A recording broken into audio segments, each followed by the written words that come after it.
அனைவருக்கும் வணக்கம். என்னுடைய பேர் வந்து கானா வினோத். நான் முத்துக்குமார் சாருக்கு இந்த நேரத்தில் வந்து அவருடைய நினைவு வருது. ஏன்னா அவருடைய பேர் பக்கத்தில் என்னுடைய பேர் வந்து கானா வினோத்னு வந்தது எனக்கு ரொம்ப சந்தோஷம், பெரிய பாக்கியமாக நினைக்கிறேன். நான் இந்த படத்தில் வந்து பேச்ச போடும் வாச்சா மேலே கமாயில் கல் குலாஞ்சாக்கா சல்பம் உள்ள கபால்னு தள்ளு அப்படின்னு வந்து டைரக்டர் சார் வந்து புரியக்கூடாது அப்படின்ற மாதிரி ஒரு வார்த்தை கேட்டார். நீங்களே கேட்டிருப்பீங்க அந்த பாட்டை, கொஞ்சம் புரியும். அதில் வேறு கோரஸ் வந்து புரியுதான்னுவாங்க, ஒருத்தர் புரியலன்னுவாங்க. ஆனால் உள்ளே பார்த்தீங்கன்னா அதுக்கு முக்கியமான நிறைய வேர்ட்ஸ்லாம் இருக்குது. வட்டி துட்டு குட்டி போட்டு பெட்டியில் சேர்க்குறான், ஃபேஸ்புக் ஓப்பன் பண்ணி மேலேருந்து பார்க்குறான், எல்லாருக்கும் ஒரு நாள் கமெண்ட் ஒன்று போடுவான், யார் ஃபோட்டோ பிடிச்சிக்குதோ அவனை லைக் போட்டு தூக்குவான் அப்படின்னு ஒரு வார்த்தை வரும். ஆடாத ஆட்டமெல்லாம் பூமியில் ஆடுவேன், மேலேருந்து ஃபோனு வந்து ஆட்டோமேட்டிக்காக ஓடுவேன், அடுப்புக்கு தான் ஊதாங்கொல்லு சார்புக்கு தான் சாணாக்கல், மொக்க கதியை ஓரம் தள்ளு கேட்டு கடா கானா சொல்லு அப்படின்ற மாதிரி வார்த்தைகளும் போட்டிருக்கேன். இந்த படம் இந்த பாட்டு ஃபினிஷ் ஆகிட்டோன்னே நம்ம மியூசிக் டைரக்டர் சாருடைய வீட்டில் ஃபைனலாக ஒரு மனுஷனுடைய வாழ்க்கையை ஃபைனலாக ஒரு வேர்ட்ஸில் வரணும், இவ்வளோ இடம் தான் இருக்குது அப்படின்னாங்க. அப்போ வந்து அப்பார்ட்மெண்ட்டு ஊட்ட கட்டி ஐஃபையாக வாழ்ந்தாலும் ஆடிக்கார ஓட்டிக்குன்னு அல்ட்டிக்குன்னு போனாலும் இருக்கும்போது பீத்திக்குன்னு இருந்துடுவ தெம்பில், நீ செத்த அப்புறம் மிஷினில் விட்டா வந்துடுவாடா சொம்பில் அப்படின்ற மாதிரி ஒரு வார்த்தை எழுதியிருக்கிறேன். அதே மாதிரி சாவுக்கும் ஒரு நாள் குறித்தாங்க இந்த டீமில். செத்தால சாவு சனிக்கிழமை சாவு, அப்போ தான் ஞாயிற்றுக்கிழமை லீவு, நல்லா போகட்டா சாவு அப்படின்னு. ஏன்னா 1000 ரூபாய் சம்பளம் வாங்குறோம் கூட, திங்கக்கிழமை செவ்வாய்க்கிழமை செத்தா ஐயோ 1000 ரூபாய் போயிட மட்டும் வர மாட்டான். இதே நான் சனிக்கிழமை செத்தா ஞாயிற்றுக்கிழமை சாவு எடுத்துருவாங்க. ஜாலியாக அவர் தண்ணி கண்ணி அடிச்சிட்டு அந்த காசில் அவர் பாட்டுன்னு ஜாலியாக இருப்பார், வேலையை அந்த காசும் ஹாலிடேயில் இருக்கும். நன்றி. இந்த படத்துக்கு வாய்ப்பு கொடுத்த அனைத்து டீம் ஏதோன் டீம் எல்லாருக்கும் என்னுடைய நன்றி தெரிவிச்சுக்கிறேன். குறிப்பாக பத்திரிகையாளர்கள், ஊடக நண்பர்கள், உங்கள் அனைவருக்கும் என்னுடைய நன்றி தெரிவிச்சுக்கிறேன். நன்றி, தேங்க்யூ. கூப்பிட்டதுக்கு எனக்கு கூப்பிட்டோன்னு சொன்னார் ராஜ், நீ எதுவும் காமெடிலாம் பண்ணீங்க, ரொம்ப நன்றிங்க. பிரேம் சார் மூலமாக தான் நான் இந்த படத்துக்குள்ளே வந்தேன், அவர் தான் என்னை கூப்பிட்டு போனார். எல்லாருமே ரொம்ப நல்லா ஒர்க் பண்ணியிருக்கோம். சுதாகர் சாருக்கும் ரொம்ப தேங்க்ஸ், ரொம்ப கம்ஃபர்டபுளான ஒரு ப்ரொடியூசர். அவங்க தான் நிறையா பண்ணியிருக்காங்க ஃபுல் டீம். நான் வந்து அப்படியே சும்மா அவங்களோட அப்படியே கலையோடு அப்படியே வந்துட்டு போயிட்டேன். இதில் இன்னும் ரொம்ப சந்தோஷமாக இருந்தது வேலா சாரோட இந்த படத்தில் நான் ஒர்க் பண்ணது வந்து, நான் ஒரு தூரத்துலாம் வெளியே இருந்து தான் பார்த்துருக்கேன். முதல் நாள் ஒன்றா ஒரே காரில் நடிகர்களாக போக நான் எதிர்பார்க்கல, நான் technician basically. Happy thanks for this. Thank you. எல்லாருக்கும் வணக்கம். என் பேர் கௌதம். ஆக்சுவலாக இந்த படத்தை பற்றி சொல்கிறதுக்கு முன்னாடி எனக்கு இதில் சான்ஸ் கிடைச்சதுக்கான முக்கியமான ரீசன் நரசிம்மன் அண்ணன், ரொம்ப நன்றிண்ணே. ஏன்னா நான் சினிமாவில் நடிக்கணும்னு சொல்லிட்டு தான் என்னோடய கெரியரை ஸ்டார்ட் பண்ணது. பட் நான் ஆர்ஜேவா 2-3 இடத்துல 2 ஸ்டேஷனில் ஆர்ஜேவாக இருந்திருக்கேன், நிறைய வாய்ஸ் பண்ணியிருக்கேன். பட் ஆனால் ஒரு ஆடிஷன் கூட போனதில்லை, ரொம்ப பயம். ஸோ இவர் வந்து பார்த்து என்னை கூப்பிட்டு போனார் ஆடிஷனுக்கு வர சொல்லி, கண்டிப்பாக வரணுன்னு. அதுவும் ஒரு டப்பிங் இதெல்லாம். அப்போது சக்தி சாரை மீட் பண்ணேன், குருன்னு பார்த்துக்கிட்டே இருந்தார், ரொம்ப பயமாக இருந்துச்சு. பட் ஆனால் நீ நடிப்படா வா அப்படின்னு சொல்லி ரொம்ப என்கரேஜ் பண்ணி என்னை இந்த படத்தில் நடிக்க வச்சாங்க. I really have to thank Kalai. நிறைய சீனியர் ஆர்டிஸ்ட் இந்த படத்தில், நரேன் சார், கலை, கிருஷ்ணா, அவங்க கூட சீனியராக ஒர்க் பண்ண மாதிரி எனக்கு ஃபீலிங் இல்லை. They are all my friends. இப்போது it was an amazing feeling working for them.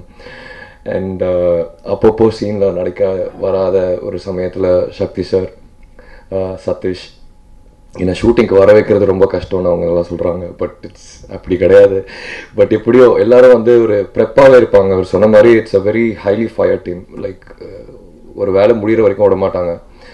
And இதில் பெரிய சந்தோஷமான ஒரு விஷயம் வந்து எங்களுக்கு பிரேம் சார் ரொம்ப அழகாக காமிச்சார். ஏன்னா நாங்கள் எப்படி இருப்போம் படத்தில் எப்படி இருப்போம் அப்படின்றதான் ஒரு பெரிய பிரச்சனையே. ரொம்ப அழகாக காமிச்சு எனக்கு ரொம்ப கான்ஃபிடென்ஸ் வந்துருச்சு sir. Thank you so much. And also இதில் பெரிய சந்தோஷம் வந்து எங்களுக்கு, நான் துருவங்கள் 16 பார்த்தேன், ரொம்ப பிடிச்சிருந்துச்சி படம். அவங்களே வாங்கிட்டாங்க அப்படின்னு சொல்லும்போது இட்ஸ் ஹாப்பியஸ்ட் மூமெண்ட். அண்ட் இப்போ அபி அண்ட் அபி அவங்களும் வந்து சேர்ந்துருக்காங்க. Thank you so very much sir for giving us this opportunity. And stunt sir பிச்சு எடுத்துட்டாருங்க, அடி ஒரு அடி பா. கிருஷ்ணாவுக்கு தான் பயங்கர அடி, எல்லாரும் அடிச்சுக்கிட்டோம். 3 கேரக்டரும் லாஸ்ட்டில் கீழே இருந்த அந்த ஸ்ட்ரெஸ் எல்லாத்தையும் ஒருத்தரையும் அடித்து தீர்த்துக்கிட்டோம். ஏன்னா ரியல் அடி உடிகிற வரைக்கும் அவங்க டேக் ஓகே சொல்கிற மாதிரி இல்லை. ஒரு சீனில் கிருஷ்ணாவுக்கு பயங்கர அடி. அவர் சொல்கிறாரு, பிரதர் நீங்கள் அடி காட்டி அவர் ஒத்துக்க மாட்டாங்க, இறக்கிடுங்க அப்படின்னாரு. So it all went well. Thank you so much. அந்த படத்தை தேட்டரில் பார்த்து சப்போர்ட் பண்ணுங்கள். Thank you so much for giving me this opportunity again. நன்றி. வணக்கம். டைரக்டர் சக்தியை வந்து எனக்கு ரொம்ப வருஷமாக தெரியும், கிட்டத்தட்ட 2010லேருந்து தெரியும் எனக்கு. அதனாலேயே என்னென்னு தெரில, எனக்கு அவனுடைய அருமையும் தெரில இந்த ஸ்கிரிப்டை கேட்குற வரைக்கும். எனக்கு அவ்வளோ ஒரு இன்ட்ரெஸ்ட் இல்லை. பட் கேட்டவுடனே தோணுச்சு இதை மிஸ் பண்ணக்கூடாது, கண்டிப்பாக அதை நம்மளே பண்ணணும் அப்படின்னு. ஏன்னா அதில் அவ்வளோ விஷயங்கள் இருக்குது, நான் சொல்ல வேண்டிய விஷயங்கள் அவ்வளோ இருக்குது. ஒரு இன்ட்ரெஸ்டிங் ஃபிலிம் மேக்கிங் அதில் இருந்தது. அதை முடிஞ்ச வரைக்கும் அதை ஃபெய்த்ஃபுல்லாக படத்துலேயும் கொண்டு வந்திருக்கோம். ஏன்னா அந்த கதை கேட்டோன்னே எனக்கு ஒன்று தோணுச்சு, என்னென்னா இதை கரெக்டாக பண்ணணும், அது ஒரு கரெக்டான ப்ரொடியூசரால் தான் பண்ண முடியும் அப்படின்னு கேட்டேன். யார் பண்ணால் புது ப்ரொடியூசர் அப்படின்னாங்க. கொஞ்சம் டவுட்ஃபுல்லாக தான் இருந்தது. பேசும்போது தான் தெரிஞ்சுது அவர் இதை தாண்டி வந்து நிறைய படங்கள் பண்ணணுன்னு தான் நான் வந்திருக்கேன், இதோட நான் இது பண்ண போகிறதில்ல, நிறையா இந்த மாதிரி புது டைரக்டர்ஸ் சான்ஸ் கொடுக்கணும்னு நினைக்கிறேன் அப்படின்னாரு. சரி, அப்புறம் தைரியம் வந்துருச்சு. அது மாதிரி இந்த படத்தில் ஒர்க் பண்ண எல்லாருமே இது வந்து ஒரு ஸ்டார்ட் தான். கண்டிப்பாக இதுக்கு மேலே ஒரு நெக்ஸ்ட் லெவல் போகிறாங்க. அதனால் கண்டிப்பாக மீடியாவோட சப்போர்ட் எங்களுக்கு தேவைப்படுது. தேங்க்யூ. எல்லோருக்கும் வணக்கம். இயக்குனர் சக்தி ராஜசேகரன், நாயகன் கலையரசன், நான் எல்லாரும் மதையானை கூட்டத்திலிருந்து வந்த ஆட்கள். மதையானை கூட்டம் ஷூட்டிங் தேனியில் போய்கிட்டு இருக்கிற போது 4-5 துணை இயக்குநர்களோடு சக்தியும் ஒரு ஆள், 5-6 பேரை அந்த ஷூட்டிங்கில் அப்படி எப்படி தெரிகிறத விட சக்தியும் அப்படியே கூட தெரிஞ்சார். படம் முடிகிற வரை சக்திகிட்ட இவ்வளோ ஒரு விஷயம், இப்படி ஒரு விஷயம் இருக்கும்னு நான் நினைக்கவே இல்லை.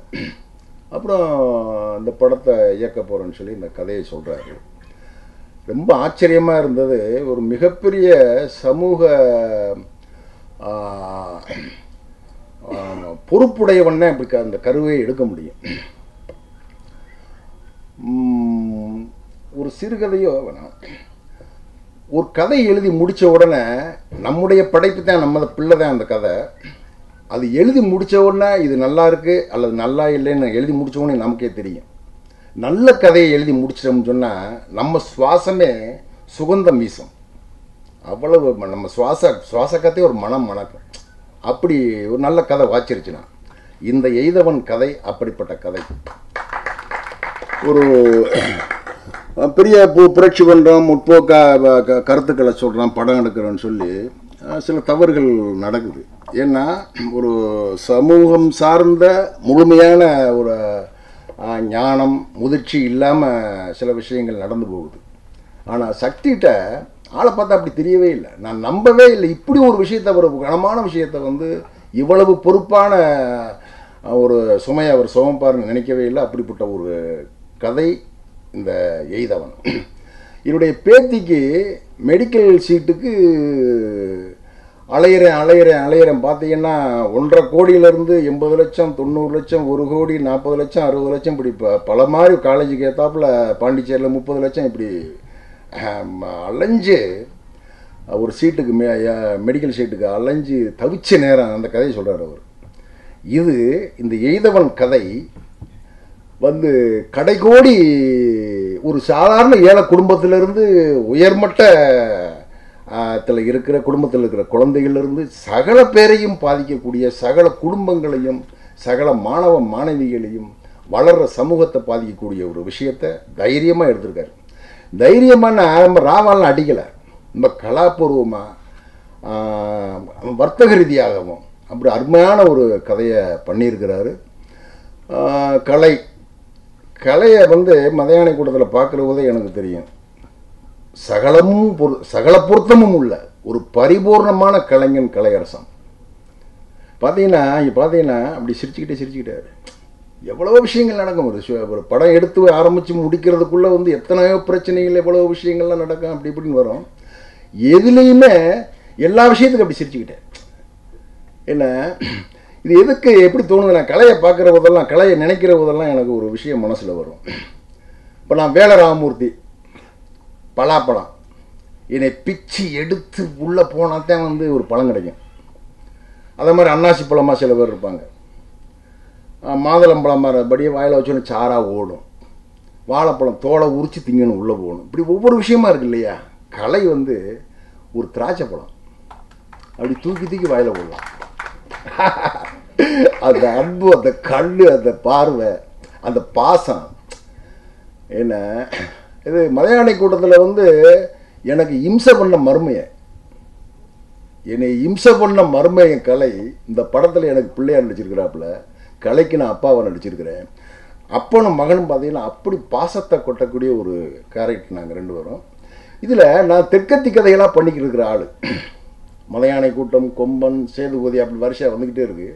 என்னை கூட சக்தி கொண்டாந்து இழுத்து விட்டு ஆரணிக்காரனா சென்னை வட மாவட்டத்து தமிழ் பேசுகிற மாதிரி ஒரு கேரக்டரில் ஒன்றாவது இழுத்து விட்டார். எனக்கு பயமாக இருந்தது. என்னடா தேர்மான்னு நினச்சேன். ஆனால் என்கிட்ட இருந்து அப்படி ஒரு வாங்கினார் பாருங்கள் வேலையை. நானே வந்து எனக்குள்ளே இருந்து தோண்டி எடுக்கிற மாதிரி எனக்கு அப்படி ஷார்ட் வைக்கிறார், சொல்கிறாரு, சீனை சொல்கிறார். ஒரு சீன்லாம் நான் வருவேன், பார்த்தா நானே நினைக்காத அளவுக்கு அந்த சீன் வந்துருச்சு. பயங்கரமாக சிரிச்சிட்டாங்க எல்லோரும். வேலராவோ ஒருத்தியா இப்படி அப்படின்னு அப்படி ஒரு சீன் அது. அப்புறம் என் மாப்பிள்ளை ஒளிப்பதிவாளர் பிரேம் பார்த்தீங்கன்னா, பிரேமுக்கு எனக்கு ஒரு 15 வருஷ பழக்கம். மாமா மாப்பிள்ளை தான் நாங்கள் 2 பேரும். இந்த படத்தில் முதல் ஷாட் வைக்கிறாங்க. முதல் ஃப்ரேமில் என்னை படம் பிடிச்ச உடனே கேமரா விட்டு திடுத்துன்னு ஓடியாந்தார். மாமா உங்களை நான் படம் எடுத்துட்டேன் மாமா அப்படின்னு வந்தார். இல்லை அப்படிப்பட்ட ஒரு மருமைய பிரேம் கேமரா பண்ணியிருக்காரு. இதில் இந்த படத்தில் இன்னொரு பெரிய சாதனை நடந்திருக்கு. ஒரு பாடலை ஒரே ஷாட்டில் எடுத்து முடிச்சிருக்காரு.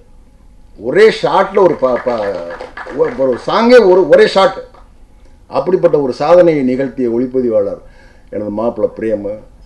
ராஜு பார்த்தீங்கன்னா நாங்கள் நடிக்கலை. மொத்தத்தில் என்னென்னா இதை வாய்க்காது, இந்த மாதிரி எல்லா படங்களையும் வாய்க்காது. ஒரு குடும்பம் மாதிரி, அப்பா பிள்ளையா, மாமன் மச்சினனா, அண்ணன் தம்பியா, அப்படி ஒரு நடந்த ஒரு முயற்சி இது.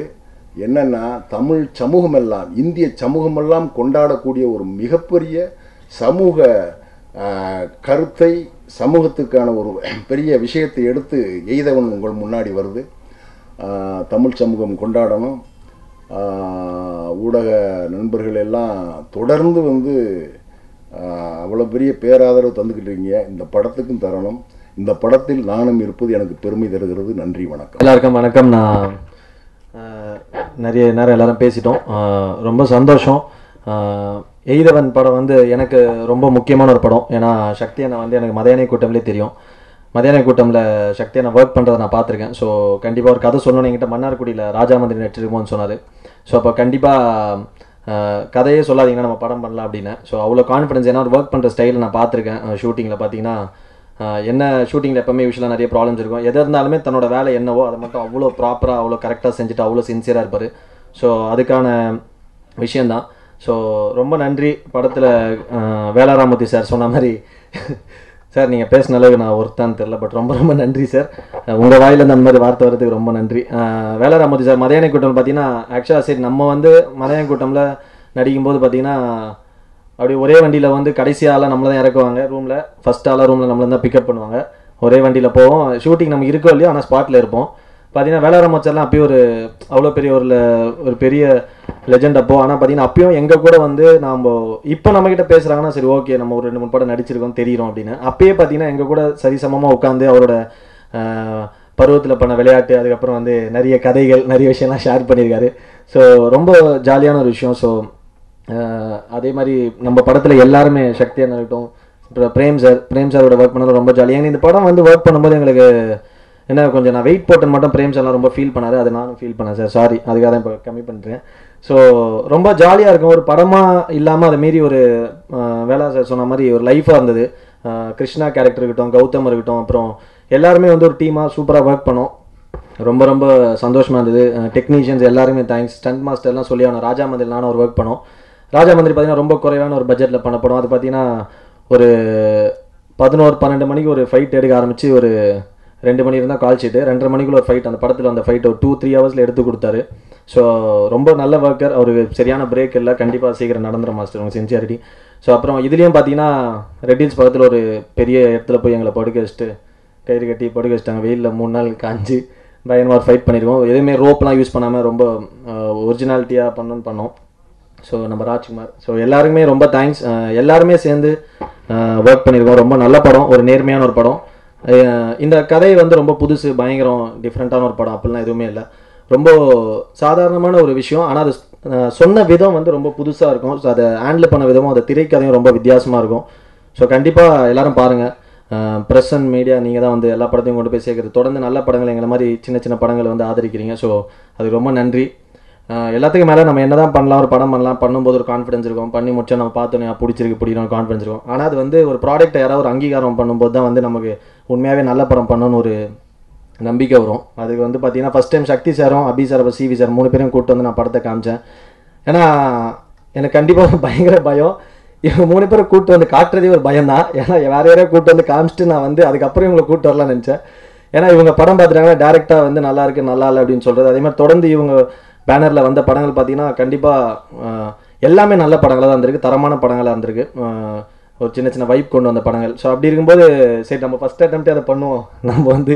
ஏன்னா எனக்கு அவ்வளோ கான்ஃபிடன்ஸ் இருக்குது ஏதோ மேலே. அதே மாதிரி பார்த்துட்டு ஃபஸ்ட் ஹாஃப் முடிச்ச உடனே கொஞ்சம் கான்ஃபிடென்ட்டாக பேசினாங்க. அதுக்கப்புறம் செகண்ட் ஹாஃப் முடிச்சுட்டு பேசினாங்க. அப்புறம் சில விஷயங்கள் சொன்னாங்க, டிஸ்கஸ் பண்ணோம். ஆனால் பார்த்துட்டு நல்லா இருக்குனாங்க. ஸோ அதுவே ஒரு பெரிய சந்தோஷம். ஏன்னா பார்த்தோன்னே நல்லா பிடிக்கல நம்ம பேசலாம்னு சொல்லிட்டு போகிற ஒரு 3 பேர் தான் அவங்க. ஸோ அவங்க சொல்லும்போது எனக்கு ரொம்ப ஹாப்பியாக இருந்தது. அப்புறம் சக்தி அண்ணா வந்து நான் படத்தை ரிலீஸ் பண்ணுறேன்னு சொன்னோன்னே அப்போ தான் எங்களுக்கு ஆக்சுவலாக டீமுக்கு எல்லாருமே ஒரு பெரிய கான்ஃபிடன்ஸ், ரொம்ப சந்தோஷமாக இருந்தது. சுதாகரன் சாருக்கு அப்போ தான் மூச்சு வந்தது. அது வரைக்கும் பார்த்தீங்கன்னா நான் அதிகமாக ஃபோன் மட்டும் எடுக்க மாட்டேன், மற்றபடி நல்ல கேரக்டர் தான், நல்ல தங்கமான மனுஷன், அப்படியே தேன் மாதிரி பேசுவார் சூப்பராக. கண்டிப்பாக ஒரு ரொம்ப ஜெனுவனான ஆள். நான் கண்டிப்பாக தொடர்ந்து படம் பண்ணுவார். நல்ல விஷயம். எங்கள் படத்தில் அவர் சொன்னாமல் நிறைய கற்றுக்கிட்டாரு. அடுத்த படத்தில் தெளிவாக பண்ணிகிட்ருக்காரு. எங்கள் படத்தில் நிறைய டாஸ்டர் சார் சும்மா ஜாலியாக சொல்கிறோம் தான் பாலாஜி. ரொம்ப தம்பின்னு தான் சொல்லுவார். ரொம்ப தேங்க்ஸ். அதே மாதிரி இப்போ ரீசெண்டாக தான் நம்ம அபி சார் வந்து இதில் அசோசியேட் ஆனார் ஒரு 1 வீக் பேக். ஸோ ஃபோன் பண்ணி அப்போது சொன்னார், சுதாகரன் தான் சொன்னார், இது மாதிரி சக்தி சாரும் அபி சாரும் சேர்ந்து நமக்கு பண்ணுறாங்க அப்படின்னு. ஸோ ரொம்ப தேங்க்ஸ் சார். சரி, எங்களை மாதிரி சின்ன சின்ன படங்கள் நிறைய நீங்கள் ஆதரிக்கிறீங்க. நீங்கள் சொன்ன மாதிரி சக்தி என்ன சொன்ன மாதிரி ஒரு நல்ல ப்ரொடியூசர் வரும்போது அவர் கண்டிப்பாக சாட்டிஸ்ஃபை இப்போ நீங்கள் மாதிரிலாம் சப்போர்ட் பண்ணி அந்த படம் வெளியே வரும்போது நிறைய புது நடிகர்கள் புது டேரக்டர்ஸ் அந்த மாதிரி வருவாங்க. ஸோ அதுக்கு ரொம்ப நன்றி. அது உங்கள் சப்போர்ட் கண்டிப்பாக தேவை. அதை மீறி ஒன்று கடைசியாக சொல்லிக்க விரும்புகிறேன். நம்ம அபி சார் சொன்ன மாதிரி பைரசி அது அவேர்னஸ் அப்படின்னு சொன்னார். கண்டிப்பாக அது வேணும். ஏன்னா ஒரு சினிமாவை தான் வந்து யாருமே வந்து சரி பார்க்குறாங்க, என்டர்டெயின்மெண்ட்டு என்ஜாய் பண்ணுறாங்க, ஓகே. ஆனால் சினிமாக்காரன் தான் ஈஸியாக திட்டிடுறாங்க, எல்லாம் பண்ணிடுறாங்க. சினிமாக்காரன்றது வந்து அதுவும் ஒரு துறை, அதுவும் ஒரு ஆர்ட். நாங்களும் வந்து சும்மா ஒரு புகழ் தேடியோ பணம் தேடியோ இல்லைனா வந்து ஒரு பப்ளிசிட்டி தேடிலாம் வரல. கண்டிப்பாக எனக்கு சின்ன வயசுலேருந்து பார்த்தீங்கன்னா நடிக்கணுன்றது ஒரு ஆசை, ஒரு கனவு. ஸோ அந்த மாதிரி விஷயத்தை தேடி தான் வரோம். ஸோ அது வந்து நம்ம எல்லோரும் சிரிக்கணும், எல்லோரும் என்ஜாய் பண்ணணும், படத்தை வந்து ரசிக்கணும், மக்கள் வந்து லவ் பண்ணணும் அப்படின்றதுக்காக தான் நம்ம ஃபேமிலி எல்லாத்தையுமே சாக்ரிஃபைஸ் பண்ணி அந்த விஷயத்தை பண்ணுறோம். அது ஒரு 2 செகண்ட்ஸ் விஷயத்தில் எல்லாத்தையுமே காலி பண்ணிடுறாங்க. ஸோ வந்து அபியன் சொன்ன மாதிரி அதை கண்டிப்பாக நீங்கள் கொண்டு போய் இது ஒரு அவேர்னஸாக நீங்கள் வந்து கொண்டு போய் சேர்க்கணும். கண்டிப்பாக நம்ம அவங்க பண்ணுறது தவறுன்றது. ஸோ ஏன்னா ஒரு படத்தில் எடுத்துக்கிட்டிங்கன்னா ஒரு நட்சத்திரம் நடித்தாருன்னா அவரோட லைஃப் இருக்குன்னு சொல்லலாம். அதை மாரி பார்த்தீங்கன்னா சுற்றி ஒரு 4 நடிகர்கள் இருப்பாங்க. அவங்க பார்த்தீங்கன்னா அவங்க ஊதியம் எல்லாமே ரொம்ப குறைவாக தான் இருக்கும். ஸோ ஒரு படம் ஓடினா தான் அவங்களுக்கு அடுத்த வாய்ப்பு, அடுத்த படம் எல்லாமே. ஸோ ஒரு படம் ப்ராப்பராக ஏன்னா இப்போ நமக்குலாம் பார்த்தீங்கன்னா இப்போ எங்களை மாதிரி ஒரு படம் வரும்போது வேர்ட் ஆஃப் மவுத்தில் தான் ஸ்ப்ரெட் ஆகுது. அதுக்குள்ளே பார்த்தீங்கன்னா அடுத்த வாரம் நல்லா இருக்குன்னு வரத்துக்குள்ளே தேட்டரில் இருக்க மாட்டேது ஒன்று, அப்படி இல்லைன்னா அது மாதிரி எல்லாரும் பார்த்துடுறாங்க. ஸோ அதனால் இந்த பைரசி எனக்கு தெரிஞ்சு இப்போ ஒரு பெரிய நம்பிக்கை வந்திருக்கு. இவங்க எடுத்துருக்க முயற்சியில் அது கண்டிப்பாக மாறிடும். ஸோ கண்டிப்பாக தொடர்ந்து சப்போர்ட் பண்ணுங்கள். எல்லா துறையும் மாதிரி சினிமாவும் ஒரு ஆர்ட், ஒரு லவ் அப்படின்றது வந்து எல்லாரும் புரிஞ்சுக்கணும். ஸோ அது வந்து என்னோட தாழ்மையான வேண்டுகோள். அது மெயினாக நீங்கள் போய் அது மக்கள் அது வந்து கண்டிப்பாக ஒத்துப்பாங்க. ஏன்னா நல்ல படங்களே ஆதரிக்கிறாங்க, இல்லைன்னு சொல்ல. அதுமாரி நம்ம வந்து இந்த பைரசியை வந்து அவங்களே புரிஞ்சால் மட்டும்தான் நிறுத்த முடியும். அதை வந்து அவங்களே நாங்கள் சொல்லி கண்டிப்பாக அதை நிறுத்த முடியாது. அது வந்து அவங்களே தான் தவறுன்னு தெரிஞ்சால் தான் நிறுத்த முடியும். ஸோ கண்டிப்பாக நல்ல படங்களை ஆதரிங்க, நல்ல படங்களை பாருங்கள், தேட்டரில் வந்து பாருங்கள், கண்டிப்பாக சப்போர்ட் பண்ணுங்கள். ஏன்னா இது எல்லாருமே இப்போது எக்ஸாம்பிள் ஒரு ப்ரொடியூசர் சொல்லலாம்.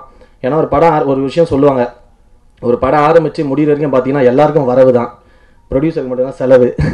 ஸோ வந்து எவ்ரிடே மணி போயிட்டே இருக்கும். ஸோ எண்ட் ஆஃப் த டே அந்த படம் ஓடி அது ரெவன்யூவாக சக்ஸஸ் ஆனால் தான் அது இது பண்ணுவாங்க. கண்டிப்பாக சப்போர்ட் பண்ணுவீங்கன்ற நம்பிக்கை இருக்குது. Thank you so much. மகிழ்ச்சி. பத்திரிகை மற்றும் தொலைக்காட்சி நண்பர்கள் அனைவருக்கும் வணக்கம். மேடையில் வீட்டிற்கும் எனது மூத்த மற்றும் என்னுடன் பணிபுரிந்த அனைத்து நண்பர்களுக்கும் வணக்கம்.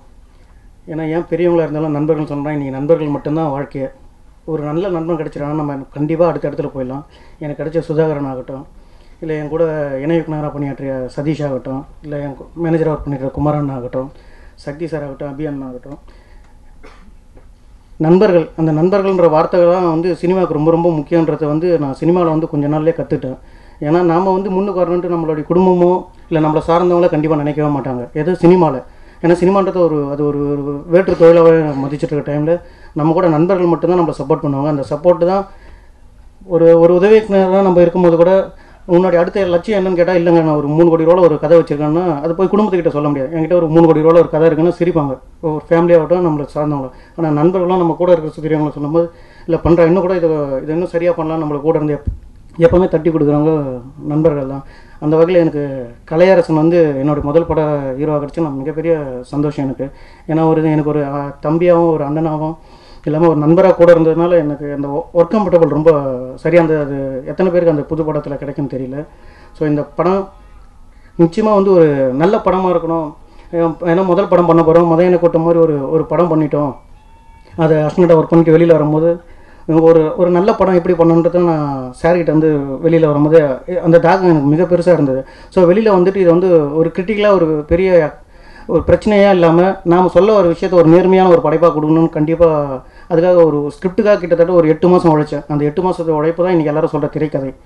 நீங்கள் பார்த்த விஷுவல்ஸு, சாங்ஸு, இது எல்லாமே எனக்கு அப்பாற்பட்ட விஷயந்தான். அதில் வந்து உடன்பாடு இருக்கா இல்லைன்ற எல்லாத்தையும் தாண்டி இது வந்து மதையான கூட்டம், ஓனாயாட்டு கோட்டி மாதிரி படங்களில் மிஸ் ஆன விஷயங்கள் தான். அந்த கமர்ஷியல் சாங்ஸு இதெல்லாம் இருந்தால் அதால் ஒரு 100 பேர் உள்ளே வந்திருக்கோம். ஏன்னா படத்துக்குள்ளே வர வைக்கிறதுக்கான விஷயங்கள் வந்து துருவங்கள் 16 மாதிரி படத்தில் சாங்ஸே இல்லை. ஸோ அது எல்லாமே அது ஒரு மேஜிக் தான். அது எப்போயாவது ஒரு முறை தான் நடக்கும். ஆனால் ஓனாய் ஆட்டுக்குட்டியும் மதியான கூட்டம் மாதிரி படத்தில் வந்து இந்த மாதிரி ஒரு சாங் இல்லாமல் போயிடுச்சோ அப்படின்னு சில சமயம் வருத்தப்பட்டிருக்கேன். ஸோ அதெல்லாம் காம்ப்ரமைஸ் பண்ண விஷயங்கள் தான் அதெல்லாம். ஆனால் உங்களை வந்து படம் கண்டிப்பாக உங்களை முழு திருப்திப்படுத்திடும். ஏன் அதை வச்சு சொல்கிறேன்னா, ஒரு சோஷியல் அவேர்னஸ்ன்னு எடுத்துகிட்டு ஏதோ ஒரு விஷயத்தை வந்து நம்ம எடுத்துகிட்டு போய் செஞ்சிடலாம். ஆனால் எஜுகேஷன் ஒரு விஷயம் எடுக்கும்போது, ஏன் எஜுகேஷனாக அதை கடந்து வராத ஆட்கள் யாருமே இருக்க மாட்டாங்க. நம்ம கூட இருந்தவங்க, இல்லை நம்ம பக்கத்தில் நமக்கு நெருக்கமானவங்க, இல்லை நம்ம கேள்விப்பட்ட விஷயம் எல்லாமே அவனுடைய பையனுடைய படிப்பு ஆகட்டும், அண்ணன் படிப்பு, தம்பி, ஏதோ ஒரு விஷயத்தில் வந்து நம்மளை கடந்து வந்திருப்பாங்க. இன்றைக்கி ரொம்ப ரொம்ப ரொம்ப ரொம்ப மஸ்ட்டு பிரச்சனை எஜுகேஷன் தான். அந்த அவேர்னஸ் இன்றைக்கி யாருக்குமே இல்லை. எப்படி வந்து சினிமா வந்து ஒரு பைரசின்னு ஒரு சிடின்ற ஒரு விஷயம் அழிச்சிட்டு வருது, அதை யாருமே ஜஸ்ட் லைக்கில் கடந்து போயிட்டே இருக்காங்க. ஸோ ஒவ்வொரு தனி மனுஷனுக்கு பிரச்சனையாக இன்றைக்கி எஜுகேஷன் இருக்குது. அது யாருக்கும் தெரியலை. ஏன்னா வேறு வழியில் அதுக்கேற்ற மாதிரி அடாப்ட் ஆகிட்டு போயிட்டே இருக்காங்க. ஒரு லோ கிளாஸாக இருந்த low class, middle class, high class யாருக்காக இருந்தாலும் அவங்கவுங்க கேட்டகரி ஏற்ற மாதிரி ஒரு குழந்தைய வந்து நம்ம ஸ்கூலில் சேர்த்தாகணும், அதுக்கேற்ற மாதிரி படிக்க வைக்கணும். அந்த மாதிரி பிரச்சனைகள் வந்து கண்டிப்பாக அவங்களுக்குள்ளே இருந்துகிட்டே இருக்குது. ஸோ இப்படி ஒரு விஷயத்தை நம்ம பண்ணணும்.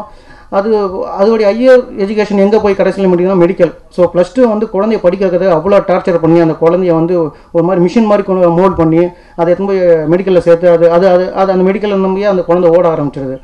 ஸோ அந்த மெடிக்கல் போயிட்டாங்கன்னா சரியாக இடத்துல கிடைச்சிருதானா அதுவும் இல்லை, அதுக்கு மேலே பெரிய பாலிடிக்ஸ். சரி காலேஜ் போய்ட்டு அங்கே கரெக்டாக இருக்கானா அதுக்கு மேலே பெரிய பாலிடிக்ஸ். என்னடா இது ஸ்கிரிப்டை நம்ம தொட போகும்போது இது ஒன்றும் அவ்வளோ பெரிய விஷயமா இல்லை, இப்போ உள்ளே வந்துகிட்டே இருக்கணும். இது எல்லாத்தையும் ஒட்டு மொத்தமாக எப்படி ஒரே படமாக பண்ணுறது? அப்படி பண்ணோன்னா 1, 2, 3, 4 பெரிய நிறைய பாட்டு பண்ண வேண்டியதாக இருக்குமா? இதுக்கு எல்லாத்தையும் சேர்ந்து எப்படி ஒரு ஸ்க்ரீன் பிளேவாக பண்ணுறது யோசித்து முடிவு பண்ணி அவ்வளோதான் பண்ணும்போது, சரி இதை வந்து நம்ம கொஞ்சம் ராவாக சொல்லாமல் ஒரு கமர்ஷியலாக சில விஷயங்கள் வந்து ஒரு சில கேரக்டர்கள், தர்மன், கௌதம், இந்த மாதிரி ஒரு சில கேரக்டர்களை சேர்த்து பண்ணும்போது அது சுவாரஸ்யம் கூடன்னு தோணுச்சு. அதை எழுதி முடிச்ச உடனே இதை தான் நம்ம இது சரியாக இருக்கும், இதை கரெக்டாக பண்ணிட்டு முடிச்சிடும் அப்படின்னு சொல்லியிருந்தோம். அந்த இடத்துல வந்து ஒரு குடும்பத்துக்குள்ளே நடக்கிற பிரச்சனை வந்து ரொம்ப வலியை ஏற்படுத்தணும் அப்படின்னா எனக்கு முதல் ஆப்ஷனாக வந்து வேலை சார் தோணுனார். ஸ்கிரிப்ட் முடித்தோடனே இந்த கதைக்கு வந்து ஒரு அப்பாவை இவர் தான் இருக்கணும், இல்லை இவர் வந்து நம்ம எல்லாருமே வில்லனாக தான் பார்த்துருக்காங்க, எப்படி சரியாக இருக்கணும், இல்லை இதில் வந்து ஒரு அற்புதமான ஒரு அன்பான அப்பாவை காட்ட முடியும்னு நினச்சி கூப்பிட்டு வந்தேன். அது ரொம்ப சரியாகவும் பண்ணியிருக்காரு. அந்த ஃபீல் கண்டிப்பாக ஒர்க் அவுட் ஆகும். அந்த ஒர்க் அவுட் ஆகும், அந்த கனெக்ட் நம்ம எதை நினச்சி நம்ம ஒரு ஃபீல் பண்ணி ஒன்று எடுக்கிறோமோ அது ஆடியன்ஸ் கரெக்டாக கனெக்ட் ஆகிடுச்சுன்னா அந்த படம் கண்டிப்பாக ஒரு சரியான இடத்துல போய் சேர்ந்துடும். அது மாதிரி நம்ம இந்த படத்துக்கு எதெல்லாம் கனெக்ட் ஆகும்னு நினச்சி எடுத்துக்கணும், அதெல்லாம் உங்களுக்கு கண்டிப்பாக ஆடியன்ஸாக உங்களுக்கு கனெக்ட் ஆகும். நல்ல படங்களை எப்படி நீங்கள் இவ்வளோ தூரம் கொண்டாடுறீங்களா, கண்டிப்பாக இந்த ஏதோன் படத்தையும் கண்டிப்பாக கொண்டாடுவீங்க. கண்டிப்பாக அந்த நம்பிக்கை இருக்குது. கண்டிப்பாக இதுக்கு சப்போர்ட் பண்ணுங்கள். ரொம்ப முக்கியமான விஷயம், ப்ரொடியூசர் சுதாகர், அவரை நான் ஃபஸ்ட்டு மீட் பண்ணணும்னு சொல்கிற வார்த்தையை தப்பு. ஏன்னா நானும் அவனும் ஒரு 12 வருஷம், நானும் அவரும் 12 வருஷம் ஃப்ரெண்ட்ஸு. நான் இப்போ பிரேம் சார் சொன்ன மாதிரி அவரை கூப்பிட்டு போயிட்டு, சார் இவர் தான் ப்ரொடியூசரை மீட் பண்ண போகிறோம் அப்படின்னா, யார் இவர் படம் பண்ணிவிட்டாரா கரெக்டாக அப்படின்னு தான் கேட்டார். ஏன்னா அவர் யாருக்கும் நம்பிக்கை இல்லை. ஏன்னா அவர் அப்படி தான் பேசுகிறது எல்லாமே ரொம்ப பெருசாக பேசுவார், அதை செஞ்சுருவாரான்னு தெரியாது, ஆனால் கரெக்டாக செஞ்சு முடிச்சிருவார். பேசி முடிச்சிட்டோன்னே வெளில வந்தோடனே சுதாகர் என்கிட்ட சொன்னார், இல்லை இனிமேல் நீ நான் வாடான்னு பேசிக்கோனா சார்னு பேசிப்போம், அப்போ தான் ரெண்டு பேருக்கு ரொம்ப மரியாதை இருக்கும், யாரும் பார்த்தா நம்ம மரியாதை கொடுப்பாங்க. நீயே யாரும் மரியாதை கொடுப்போம், நானும் கொடுக்க போகிறேன், நம்மளே யாரும் சரி ஓகே சார்னு கூப்பிட்டோன்னு ஒரு 2-3 நாள் ட்ரை பண்ணோம். அப்புறம் ஸ்பாட்டில் போயிட்டு வருமா சார் வந்துட்டார் யார் சார் வந்துட்டார்னு, இல்லைங்க ப்ரொடியூசர் தானே, சரி ஓகே சாரி மறந்துட்டு உட்காருங்க சார் அப்படின்னு. அப்புறம் சார் 2 நாள் ஆச்சு 3 நாள் ஆச்சு, ஏன்டா ஒரு நாளைக்கு ஷூட்டிங் வந்து ஒரு 1.5 லட்சத்தில் முடிச்சிடும்னு சொன்னால் 2 முடிச்சிடும், இப்போ 2.25 போச்சு என்னாச்சு அப்படின்னா, இல்லை அது கரெக்டாக பிளான் பண்ணி நான் கரெக்டாக முடிச்சிடண்ணா சொல்கிறேன், கேட்குறேன் பதில், டே இருற ஏன்டா சார் இப்போ தான்டா சார்னு கூப்பிட்றோம், அதுக்குள்ள ஏன்டா டான்னு, அப்போ நம்ம தனியாக பேசிப்போம் அப்படின்னா, சரி ஓகே தனியாக பேசுவோம். அப்புறம் மறுபடியும் பஞ்சாயத்துக்கு எல்லாரும் வருவாங்க, வந்துட்டு ஏன் ஷூட்டிங்னா இப்படி தான் ஆகுமா, இல்லை அப்படின்னா, அப்புறம் இப்போ நீ 10 படம் வந்து இப்படி ப்ரொடியூஸ் பண்ண, முதல் படத்துல இப்படி பண்ணணும், இப்படி நிறைய பிரச்சனைகள் எல்லாத்தையும் தாண்டி முதல் படத்தில் வந்து அவர் எவ்வளோ கற்றுக்கணுமோ அவ்வளோ விஷயத்த நான் நேர்மையாக இருக்க போய், நான் சரியாக இருக்க போய், நான் நல்ல படைப்பை கொடுக்க போய் தான் இன்றைக்கி 9 படம் பண்ணுன்ற நம்பிக்கை அவருக்கு விதைச்சிருக்கு. ஸோ அந்த விஷயத்தில் இந்த கம்பெனிக்கு முதல் படம் பண்ணேன். ஏன்னா எத்தனையோ புதிய ப்ரொடியூசர் வந்துகிட்டே இருக்காங்க, அவர் வந்து சரியான இயக்குனர்கிட்டையும் சரியான கதைகிட்டையும் சரியான ஒரு பிளாட்ஃபார்ம் கிடைக்காம ஏதோ படம் பண்ணணும் வந்துட்டோம்னு சொல்லி திரும்பி போனவங்க எத்தனையோ ப்ரொடியூசர் இருக்காங்க. அவர் ஒரு ப்ரொடியூசர் கண்டிப்பாக வெளியில் போகிறான்னா அதால் ஒரு 9 புதுமுறை டைரக்டர் வாய்ப்பு வீணாக போயிட்டுருக்கு. ஸோ அதை நாம் பண்ணக்கூடாது, நம்ம ரொம்ப நேர்மையாக இருக்கணும், ரொம்ப சரியாக இருக்கணும், நண்பன் தாண்டி இது வந்து ஒரு நல்ல படைப்பாக இருக்கணுன்றதுல நான் ரொம்ப உறுதியாக இருந்தேன். கடைசி வரைக்கும் அதை நான் செஞ்சு முடிச்சிட்டேன். அதுக்கான விஷயங்களாக வந்து கடைசி சேர்ந்து தான் சக்தி சார். மற்ற சக்தி சார் உள்ளே வந்த உடனே டீமுக்கே பெரிய கம்ஃபர்டபுள். என்னடா ஒரு படம் எடுத்துனா இது வந்து எப்படி போய் சேர்ந்துடும், இது கரெக்டாக பண்ணிவிடுவாங்களா, இது யார்கிட்ட கொண்டு போகிறது எதுவுமே தெரியாது, எல்லாருக்கும் ஜீரோ தான், எல்லாரும் ஜீரோ மைண்டில் இருக்கும்.